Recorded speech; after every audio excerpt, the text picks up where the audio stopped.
রহিম, শুভ সকাল প্রিয় শিক্ষার্থীবৃন্দ। আমি তোমাদেরকে বাকি অধ্যায়গুলো এখন সাজেশন দিচ্ছি।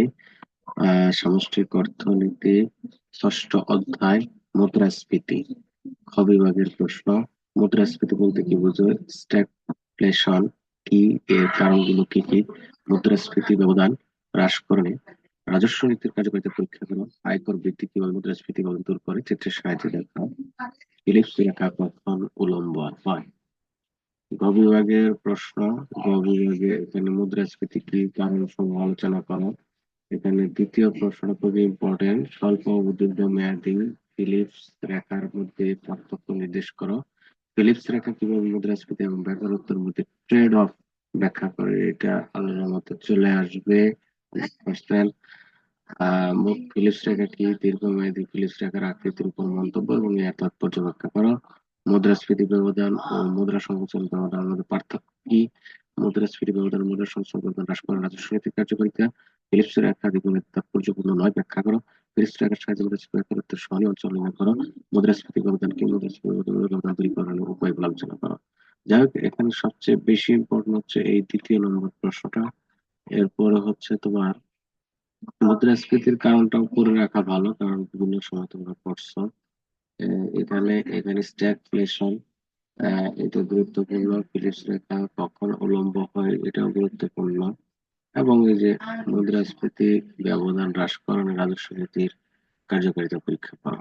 এর পরবর্তীতে সপ্তম অধ্যায়ের খ বিভাগ, অর্থনৈতিক উন্নয়ন ও অর্থনৈতিক প্রবৃদ্ধির মধ্যে পার্থক্য লেখা। হ্যারোড-ডোমা প্রবৃদ্ধি মডেলে পুরোধার পদ বলতে কি বোঝানো হয়েছে? দুটো প্রশ্ন খুব ইম্পর্টেন্ট। তারপরে হ্যারোড-ডোমার প্রবৃদ্ধি মডেলটি সংক্ষেপে ব্যাখ্যা করা, এটা আলোচনাতে চলে আসবে। তারপর হচ্ছে সুরিকার প্রান্ত সমস্যা বলতে কি বোঝায়, হ্যারোডের মতে কেন এই সমস্যা দেখা দেয়, এটাও গুরুত্বপূর্ণ প্রশ্ন।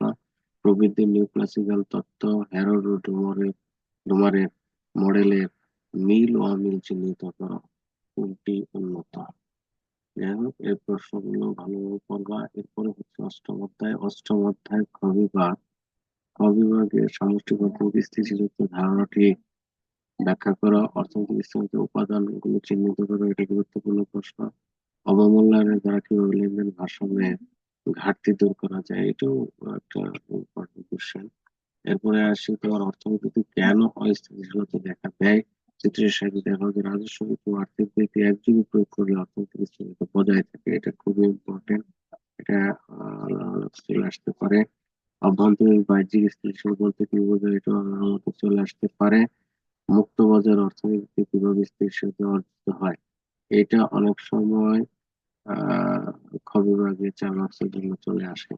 এক, অভ্যন্তরীণ ও বাহ্যিক ভারসাম্য সম্পর্কিত কোলাক মডেলটি। আমি অল্প প্রশ্ন রেখেছি এখানে, সবগুলোই আশা করি তোমরা ভালোভাবে পড়বে। তার মধ্যে মোস্ট ইম্পর্টেন্ট গুলো আমি বলে দিলাম। তো প্রিয় শিক্ষার্থীবৃন্দ, তোমরা ভালোভাবে পড়াশোনা করো, এই কামনা হইল। আজকে এই পর্যন্তই। খোদা হাফেজ।